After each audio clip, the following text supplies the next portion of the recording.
주먹만한 작은 얼굴이고 싶어라. 칼날에 베일 듯한 날카로운 턱 세우고 싶어라. 그런 분들 잘 찾아오셨습니다, 여러분. 딱 맞는 채널 찾아오셨어요. 바른 윤곽 치과병원의 바른맨! 바른생활맨 이상훈 원장님 모셨습니다. 반갑습니다. 네, 안녕하세요. 바른윤곽치과 원장 이상훈입니다.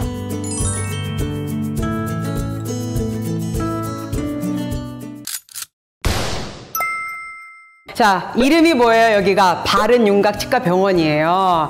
어때요, 선생님? 딱 보시기에 제 윤곽 어떤가요? 자기가 자기한테 만족하면 다 바른윤곽이. 난 만족한다니까. 근데 사람들한테 이쁘다는 소리 한 번도 못 들어. 어떻게 생각해요? 저 진짜 실제로 보니까 어때요? 예쁜데요?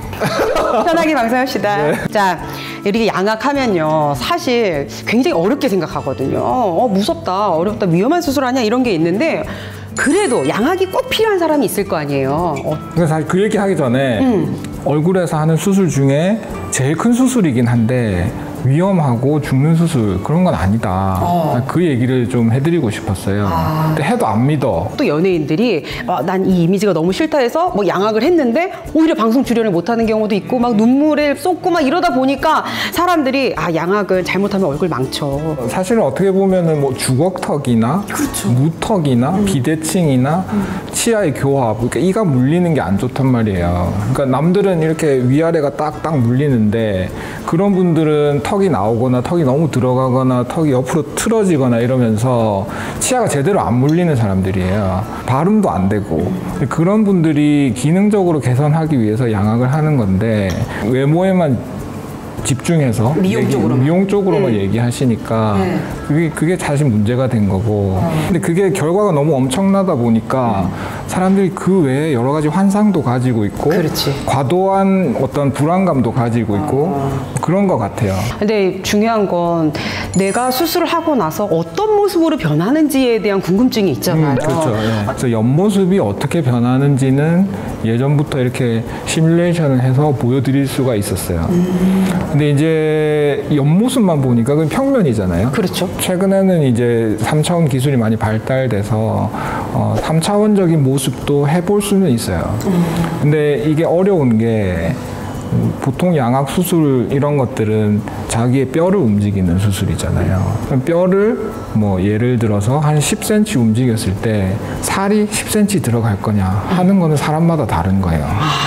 그래서 정확하지는 않아요. 예측인 거죠. 3D로다가 해도 정확하지는 않아요. 이게 살이 가지고 있는 가죽이 다 다르니까. 네네네. 두께도 다르고. 그럼 그 3D 이렇게 변하는 거 볼 수 있어요? 이게 비포 애프터? 네, 볼 수 있어요. 한번 보여주세요. 사실은 이게 전후인데요. 완전 다른 사람이에요. 이제 요거는 수술하고 났으니까 이렇게 변했구나 생각하실 수 있는데 요 전에 한번 예측을 해볼 수도 있거든요. 네. 그 왼쪽이 실제 수술 후의 모습이고 오른쪽이 예측된 모습입니다. 어느 게 나으세요? 전 수술 후가 훨씬 나요. 수술 후가? 아니 훨씬 자기가 가진 이게 턱이 들어갔을 뿐인데 도톰한 입술, 입체적이어 보이고 그렇죠, 네. 훨씬 예뻐요. 진짜 진심. 근데 제 생각에는 컴퓨터가 했지만 이 정도 하면 잘 한 것 같아요. 컴퓨터가? 근데 지금 살짝 얘기는 컴퓨터보다 내가 낫다. 근데 이제 3차원 이미지를 처리할 수 있게 되면서 이제 제가 원래 못 보던 것들을 볼 수 있게 된 거죠. 예를 들면 턱의 밑부분이라든지 안쪽에서 턱을 보는 것들은 볼 수만 있었지 걔들을 움직여 볼 수는 없었어요. 그런 것들을 컴퓨터상에서 다 해볼 수 있게 된 거죠. 사진은 이렇게만 볼 수 있잖아요. 그렇죠. 근데 이렇게 앞으로 볼 수도 있고 고개를 들어볼 수도 있어요. 이 얘기를 하신 거구나. 네. 위치를 볼 수도 있고.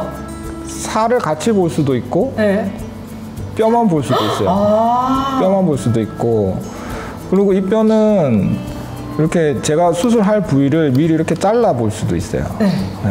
그리고 사실 이렇게 밑에서 안쪽을 보는 게 힘들거든요. 이렇게 볼 수 있어요. 그래서 우리가 그 위턱 아래턱 같이 수술하는 걸 양악 수술이라고 말씀드렸잖아요. 보통 환자분들이 이런 얘기 많이 하세요. 양악 수술은 너무 무서우니까 아래턱만 수술하면 안 돼요. 그런 얘기 많이 하시거든요. 그러니까 아래턱만 수술할 수도 있어요. 이거 보여드릴게요. 아래턱을 수술할 때는 어떻게 합니까? 위에 치아랑 아래 치아랑 맞아야 되겠죠. 지금 보면 위에 치아보다 아래 치아가 너무 앞에 있잖아요. 이런 식으로. 그러면 얘를 우리가 생각하는 적절한 위치로 이렇게 탁 옮겨 볼 수 있는 거예요. 오. 이것도 바뀌는 거예요. 이렇게 들어갈 수 있다. 이렇게 들어가는. 근데 여기 보시면 이런 데 계산이 좀 잘 안 되는 거예요. 아직까지는. 여기는 사실 이 볼이잖아요. 살 덩어리인 부위거든요. 이런 데는 계산이 잘 안 되고 들어간 상태. 들어간 상태. 얼굴 진짜 이 형태가 완전히 달라지네. 그러니까 여기 보시면 수많은 점들이 막 찍혀 있는데 얘들 점들 포인트를 컴퓨터가 계산하는 거예요. 중요한 부위들을. 실제 입술은 약간 이렇게 튀어나왔었잖아요. 네네. 맞아. 그러니까 얘는 조금 그래도 찍겠네. 이게 조금 더 가까운 것 같아요. 근데 이제 아랫입술이 이렇게 굴곡이 생기는 거는 얘도 예측을 못하죠. 근데 아마 이거는 비슷할 거예요. 이 턱 끝의 위치. 양악은 왜 양악이 이름이? 그거 모르시죠? 그냥 난 왜 양악인지는 부산 분들이 양악 수술 이렇게 하시거든요. 그렇지 않아요? 양악 수술. 제가 항상 고쳐드리는데 우리가 악은 턱이에요. 한자인 거죠. 위턱, 아래턱 두 개를 다 한다 이랬을 때 위아래 다 한다고 해서 양악이 되는 거예요. 두 개를 함께 하니까 양쪽 위아래 양악. 이것도 보셔야 돼요. 이게 아래턱만 한 거였잖아요. 왜 양악 수술을 위턱까지 해야 되는지를 이걸 보면 알 수 있는데 지금 사실 이 아래턱만 들어간 상태도 턱은 많이 들어갔지만 이 빨간 선을 기준으로 보면 턱 끝이 여전히 나와 있어요. 그래서 이럴 때는 위턱을 같이 움직여야 됩니다. 들린다 위턱이. 이렇게 돌아가는 거죠. 이렇게 돌아가는 거죠. 우리가 사진 찍을 때, 셀카 찍을 때 이렇게 찍는 사람이 있어요. 아니 내려야지. 잘 나오게. 이렇게 내리죠. 그렇지. 왜 내려요? 이렇게 내리면 더 작아 보이는데. 내리면 고개가 이렇게 돌면서 턱이 뒤로 들어가 보이고 하관이 작아 보이잖아요. 그래서 이렇게 하잖아요. 근데 양악 수술은 얼굴은 가만히 있는데 턱을 이렇게 돌려서 그 효과를 내는 거예요. 그게 이거예요. 나는 이제까지 양악 수술이 어떻게 진행되는지에 대해 생각 안 하고 그냥 이렇게 짜가지고 V라인만 생각했는데 그게 아니라 우리가 이렇게 사진 찍는 그 효과인 거네요. 여기가 이 빨간 선에서 점점 멀어지고 위로 점점 올라가잖아요. 이 상태에서 위턱을 잡고 이렇게 뒤로 넣어버리면 더 작아지죠. 이렇게 턱이 나와 있는 분들도 사실은 어릴 때부터 나와 있는 경우는 흔하진 않습니다. 초등학교 지나서 중학교, 고등학교 올라가면서 턱이 이렇게 급속하게 성장을 하는데 그때 이제 주걱턱인 분들은 그때 아래턱이 막 자라는 거예요. 어머님들은 아세요. 우리 딸이 어릴 때 너무 예뻤는데 갑자기 중학교, 고등학교 가더니 애가 나쁜 생각하면서 이게 이렇게 자란 거예요. 나쁜 생각하면서. 아니요. 엄마들이 오면 그렇게 상담하세요. 사실은 이거는 뭐 예뻐졌다 이렇게 표현한다기보다는 객관적으로 말하면은 이렇게 과성장된 턱을 어떤 평균적인 위치 내지는 위아래 치아가 잘 맞는 교합 상태로 만들어준 거예요. 혹시라도 이게 경제적인 여건이나 이런 것 때문에 컴플렉스는 있지만 이걸 미뤘어요. 그러면 나이가 어느 정도까지도 수술이 가능해요? 뭐 나이는 상관없는 것 같아요. 저도 50대 여성분도 수술해 본 적이 있고. 그런데 어떻게 수술을 결심하신 거예요? 그거 조금 나뉘는데요. 주로 아래턱이 아니고 위에 입이 너무 많이 나와 보이는 분들은 그거를 나이가 들어도 그걸 못 참아 하시더라고요. 그게 극복이 안 되는 컴플렉스인 거예요. 이렇게 나이가 들면 들수록 회복 능력은 떨어진다고 보니까 20, 30대, 뭐 늦어도 40대 정도 안에는 수술하는 게 좋을 것 같아요. 남자분들은 주로 외모나 이런 것 때문이 아니고 이가 안 맞아서 하려고 하시는 경우가 많으세요. 어떤 경우냐면 이가 하나씩 없어져서 무치약 상태가 됐어요. 아래턱이 너무 많이 나와 있으면 임플란트를 어디다 심고 이를 맞춰 드릴 수가 없는 거예요. 와, 그 임플란트를 하기 위해서도 양악을 해야 되는 거네요. 아니 진짜 오늘 저는 우리 선생님이랑 이야기를 하면서 좀 반성했어요. 양악이라고 하면요 미용만 생각했어요.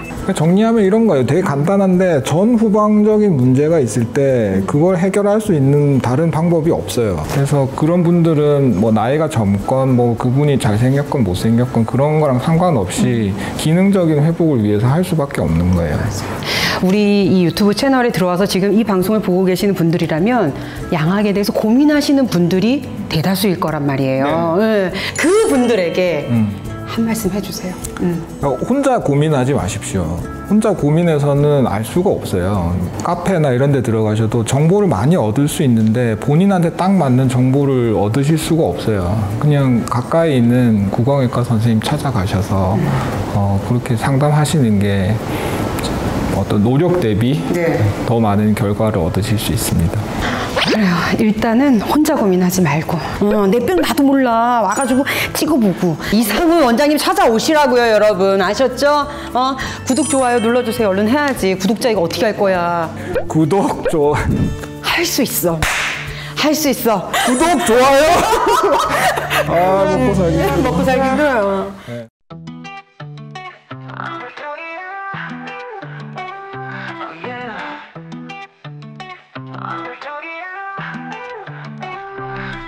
Uh.